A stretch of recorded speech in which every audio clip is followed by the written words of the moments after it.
नमस्कार दोस्तों, good morning.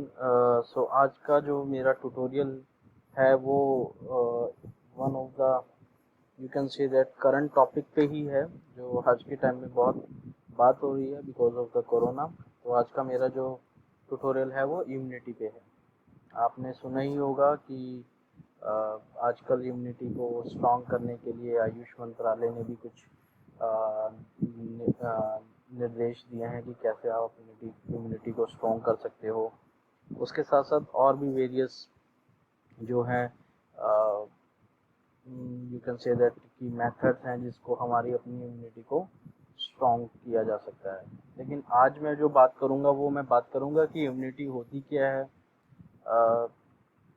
किस किस टाइप की इम्यूनिटी हमारे बॉडी में होती है, और कैसे वो हमें थोड़ा बहुत जो आज मैं ओवरव्यू दे पाऊँगा, क्योंकि ये ऑलरेडी इम्यूनिटी एक बहुत बड़ा टॉपिक है। तो आज मैं थोड़ा सा ओवरव्यू भी दे पाऊँगा इस ट्यूटोरियल में कि ये होती क्या है, कैसे कैसे हमारे को कितने टाइप की इम्यूनिटी होती है हमारी बॉडी में, और कैसे कैसे हमें ये प्रिवेंट करती है डिजीज़ से।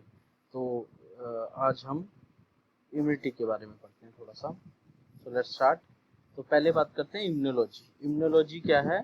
It is a branch of science which study the immune system. जो हमारा इम्यून सिस्टम के बारे में जब हम पढ़ते हैं तो उसको बोलते हैं immunology. The cell mediated and hormonal aspect of immunity and immune response. तो इम्यूनिटी से रिलेटेड जो भी आता है उसके अंदर जो हार्मोन्स का फैक्टर्स होता है, या जो सेल्स हमारे इम्यून सेल रिलीज होते हैं, वो सब की जब हम स्टडी कहते हैं उसको बोलते हैं हम immunology. The science behind the immunity, the study of that particular topic is known as immunology. तो उसको पूरे को इम्यूनोलॉजी बोलते हैं। नेक्स्ट बात करते हैं इम्यूनिटी क्या है। Immunity is the ability of the body to defend itself against the disease causing organism.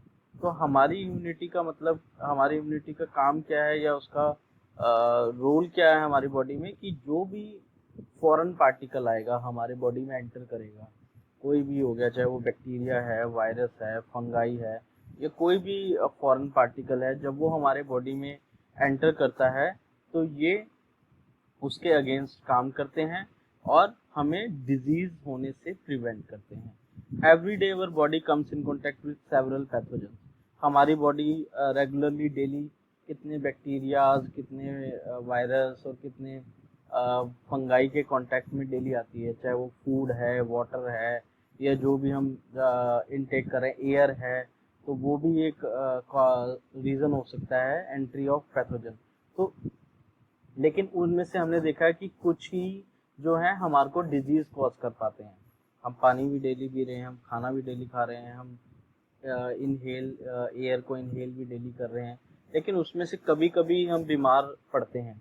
वो क्यों? क्योंकि ये जो हमारी इम्यूनिटी है ये रेगुलरली उन पैथोजेंस को, उन बैक्टीरिया को, उन वायरसेस को रेगुलरली किल करती रहती है हमारे बॉडी में। So the reason in our body has the ability to release the antibodies against these pathogens and protect the body against disease। तो ये हमारी जो इम्यून सेल्स हैं ये एंटीबॉडीज रिलीज करते हैं, मतलब कि एक तरह के ये अपने वॉरियर्स को भेजते हैं ताकि वो जो पैथोजन बाहर से आया है, जो फॉरेन पार्टिकल है हमारे लिए, उसको किल करें और हमें डिजीज होने से प्रिवेंट किया जाए। This defence mechanism is known as immunity. और ये पूरा मैकेनिज्म जो है कि हमारे इम्यून सेल एंटीबॉडीज़ को रिलीज़ करें, उन पैथोजन को किल करें, और भी जैसे भी उनकी जो मैकेनिज्म रहता है कि उनको हमें फाइनली किल करना है ताकि हमें डिजीज़ ना हो सके, इस पूरी मैकेनिज्म को इम्यूनिटी बोला गया। क्लियर? तो दिस इज द डेफिनेशन और डिटेल इन इम्यूनिटी। अब बात करते हैं कि टाइप्स ऑफ इम्यूनिटी, कितनी टाइप की इम्यूनिटी है हमारी। They are majorly two types of immunity. दो टाइप की हमारी इम्यूनिटी होती है। पहली होती है इननेट इम्यूनिटी, जिसको हम नेचुरल और नॉन स्पेसिफिक इम्यूनिटी बोलते हैं, कि नेचुरल और नॉन स्पेसिफिक इम्यूनिटी। दूसरा होता है एक्वायर्ड इम्यूनिटी और एडेप्टिव इम्यूनिटी। ये दो तरह की इम्यूनिटी होती है। अभी हम इसको डिटेल में पढ़ेंगे कि दोनों का क्या क्या डिफरेंस है और क्या क्या रोल है। तो पहले हम बात करते हैं इननेट इम्यूनिटी, जिसको हम नेचुरल इम्यूनिटी बोलते हैं। नेचुरल का मतलब क्या हुआ? This type of immunity is present in our in any organism by birth. मतलब ये इम्यूनिटी हमारे अंदर जन्म से होती है, नेचुरल है, मतलब जब हमने जन्म लिया तो ये इम्यूनिटी भी हमारे साथ हमारे बॉडी में डेवलप होती है।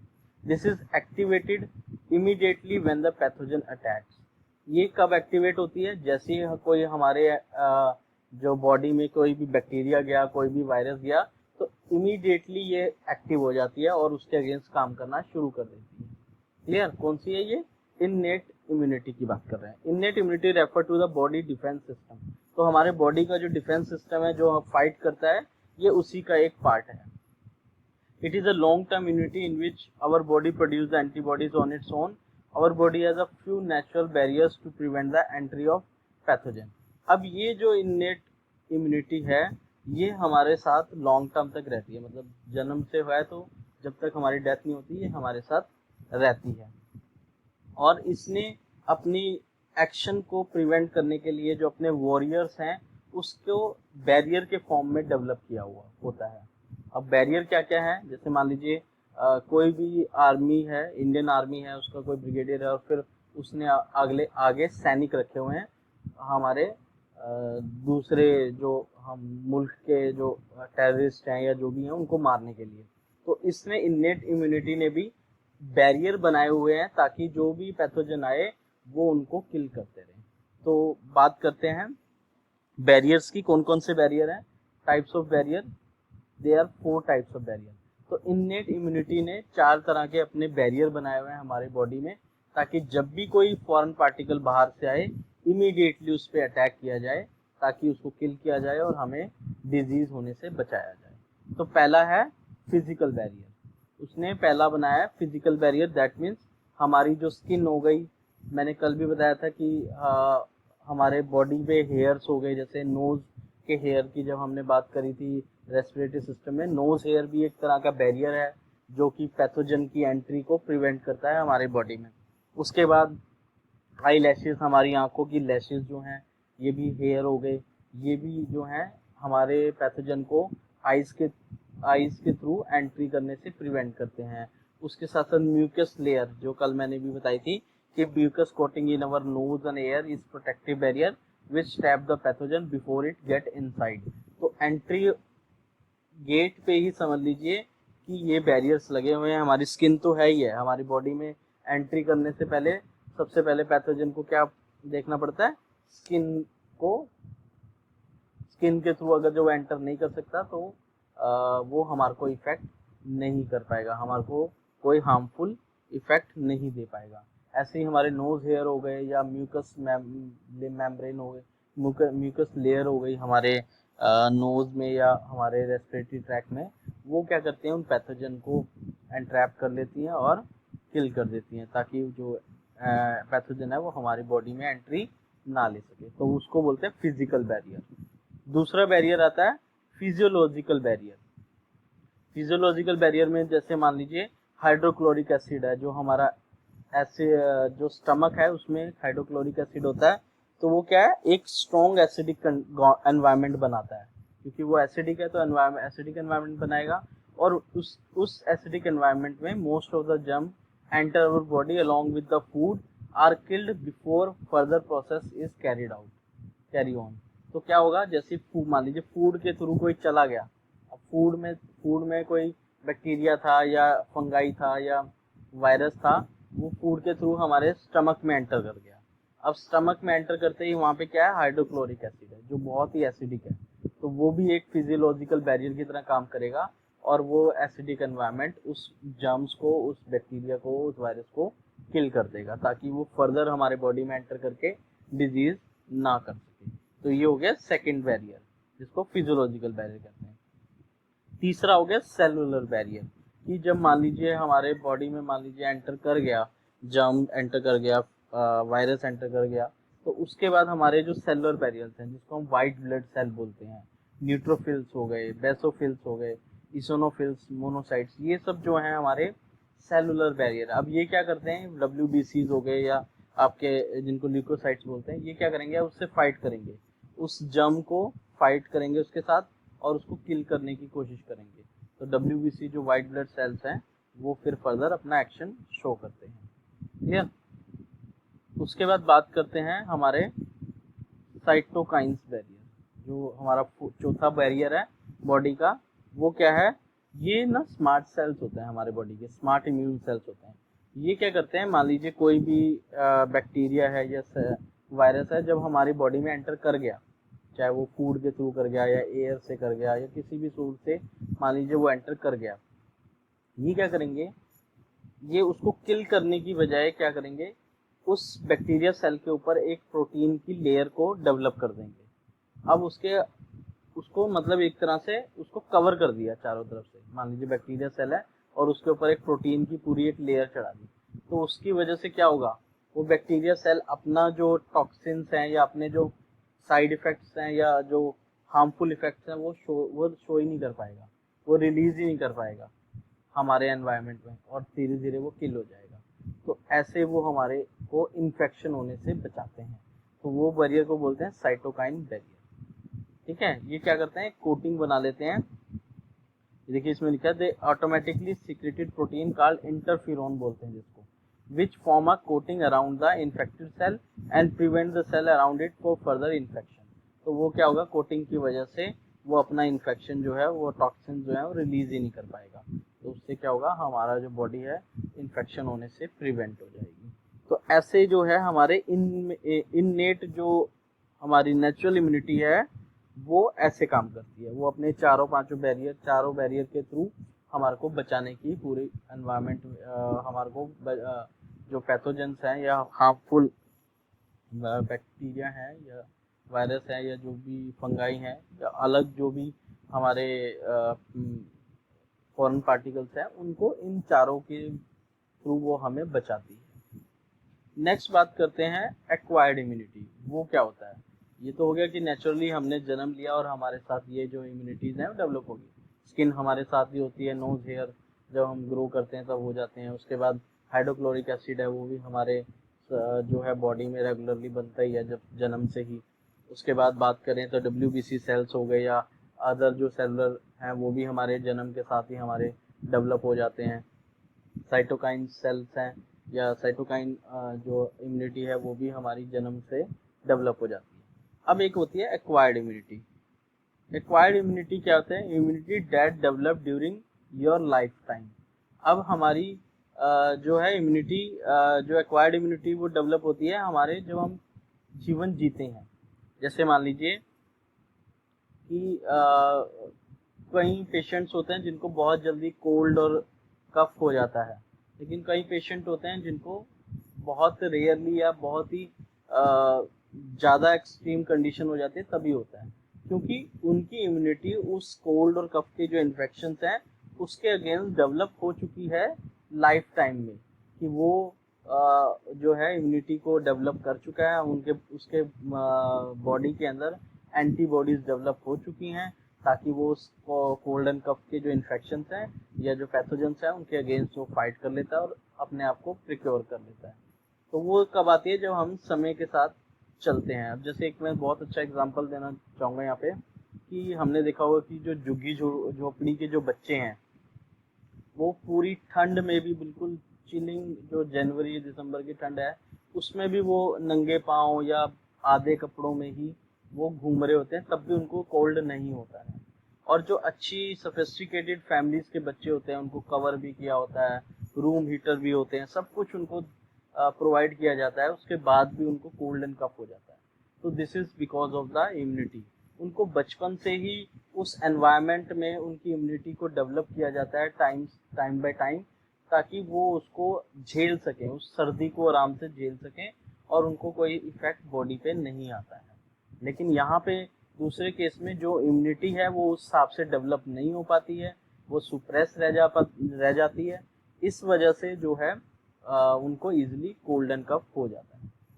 तो ये एक्वायर्ड इम्यूनिटी होती है जो हम अपने जीवन के साथ अपने बॉडी में डेवलप करते हैं, उसको बोलते हैं एक्वायर्ड इम्यूनिटी। अब ये दो टाइप की होती है, एक्टिव इम्यूनिटी और passive immunity, developed in response to infection और वैक्सीनेशन। तो क्या हुआ, ये नेचुरल एक्वायर्ड इम्यूनिटी में जो नेचुरल है और आर्टिफिशियल दो तरह की होती है।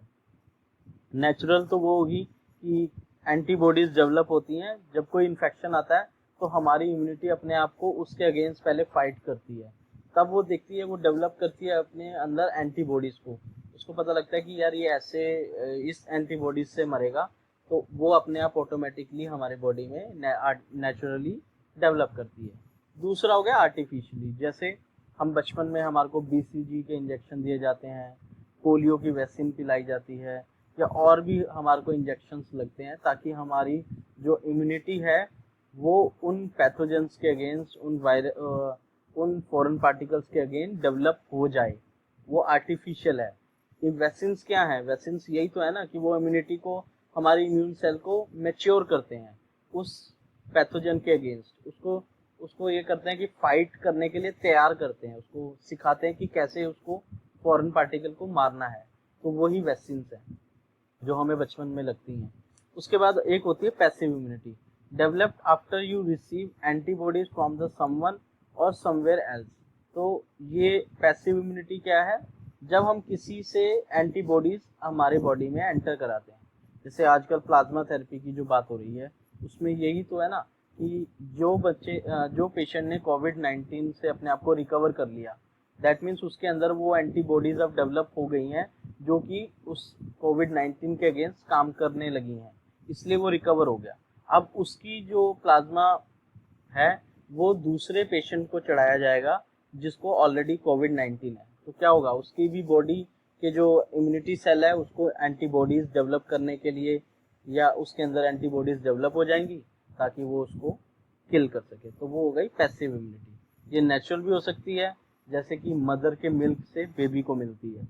मदर का मिल्क जब कोई बेबी जो है कंज्यूम करता है तो उसके जो है इम्यूनिटी जो है ब्रेस्ट मिल्क से डेवलप होती है। तभी बोला जाता है कि बच्चा पैदा होने के आधा पौना घंटे बाद ही माँ का पीला गाढ़ा दूध जरूर बच्चे को पिलाना चाहिए, because to develop the immunity of that particular child. तो वो नेचुरल हो गई। आर्टिफिशियल हो गई, जैसे कि मेडिसिन से, गामा ग्लोबिन इंजेक्शन हो गए या इन्फ्यूजन से हम जो है हमारे बॉडी में एंटीबॉडीज को डेवलप किया जाता है, तो आर्टिफिशियली जो है डेवलप करते हैं। तो वो हो गई आर्टिफिशियल पैसिव इम्यूनिटी। तो ये दो टाइप की, एक्टिव और पैसिव में भी फर्दर नेचुरल और आर्टिफिशियल होती है। तो ये हो गई एक्वायर्ड इम्यूनिटी जो हम अपनी लाइफ टाइम में अपने बॉडी में डेवलप करते हैं। अब उसके बाद बात करते हैं cell involve in acquired immunity. अभी इस जो एक्वायर्ड इम्यूनिटी जो हम डेवलप करते हैं लाइफ टाइम में, उसके दो टाइप के सेल होते हैं। पहला होता है बी सेल और टी सेल, दो टाइप के सेल होते हैं। बी सेल क्या करते हैं? I attack invaders outside the cell.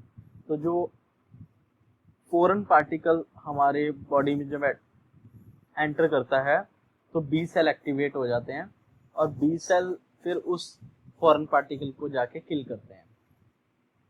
I attack infected cell. T cell क्या करते हैं? अब जो उस फॉरेन पार्टिकल ने हमारे जिन सेल्स को इफेक्ट कर दिया, तो ये उन इफेक्टेड सेल को किल करते हैं।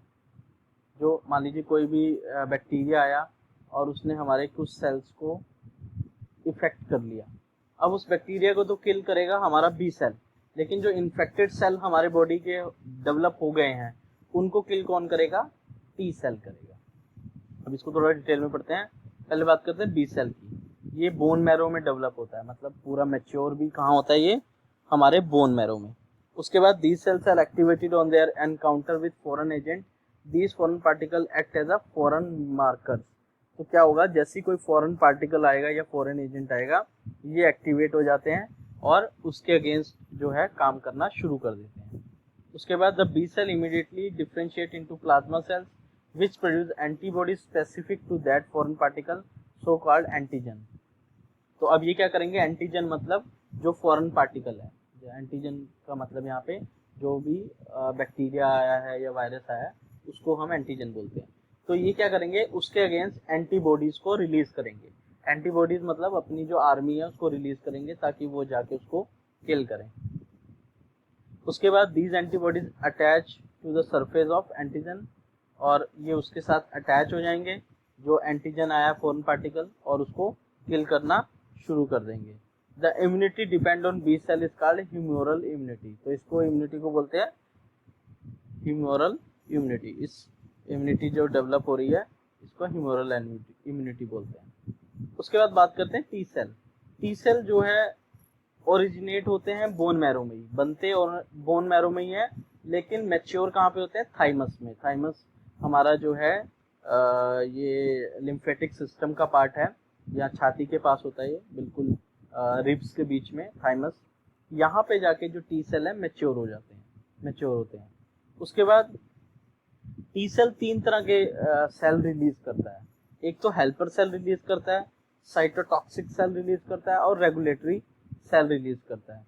ये जब भी कोई फॉरेन पार्टिकल आता है हमारे बॉडी में, जैसे बैक्टीरिया आया, तो टी सेल एक्टिवेट होगा। टी सेल ये तीन सेल को इमीडिएटली ब्लड स्ट्रीम में रिलीज करेगा, हेल्पर सेल, साइटोटॉक्सिक सेल और रेगुलेटरी सेल।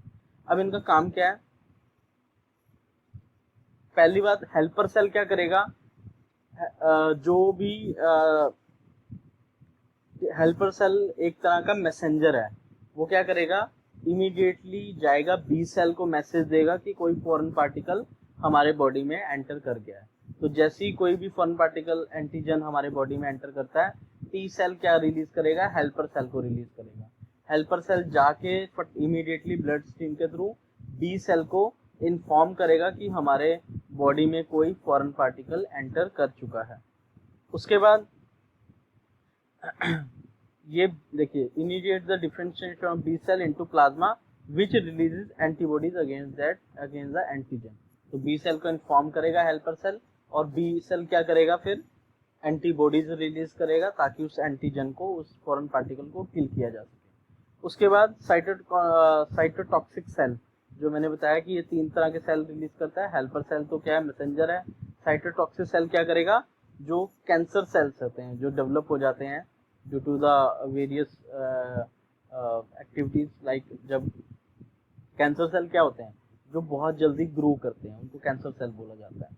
क्लियर? तो ये अब साइटोटॉक्सिन जो रिलीज करेगा, ये उन एक्स्ट्रा ग्रोइंग सेल्स हैं जो हमारे बॉडी के ड्यू टू इन्फेक्शन और या जो भी रीजन है, फ्री रेडिकल्स हैं, कोई भी रीजन है, उनको ये साइटोटॉक्सिन सेल्स हैं वो किल करते हैं।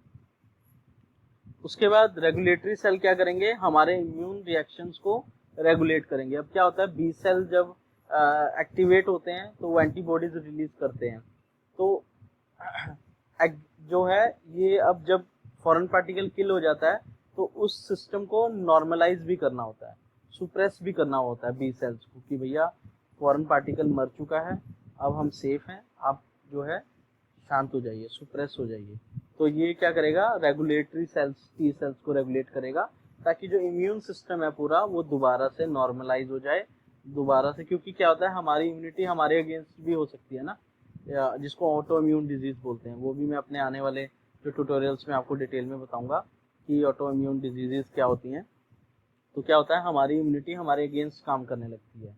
तो वो इसीलिए जो है टी सेल रेगुलेट करता है, रेगुलेटरी सेल को रिलीज करता है ताकि जो हमारी इम्यूनिटी है वो नॉर्मलाइज हो जाए और नॉर्मल फंक्शन की तरह जो है काम करने लगे।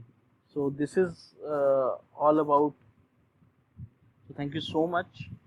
ये अभी मैंने जो है आपको सिर्फ ओवरव्यू दिया है कि हमारी इम्यूनिटी कितने टाइप की होती है, थोड़ा ये बताया कि कौन कौन सी जो है सेल्स हैं और जो हमारे को कैसे वो हमारे बॉडी में काम करते हैं। अपनी नेक्स्ट ट्यूटोरियल में इसको मैं मैकेनिज्म पे लेके जाऊंगा कि कैसे जो है ये पूरा मैकेनिज्म काम करता है हमारी बॉडी में, और ऑटो इम्यूनिटी क्या होती है, वैक्सीन को और थोड़ा मैं डेवलप करने की कोशिश करूंगा अगले ट्यूटोरियल में। So thank you so much.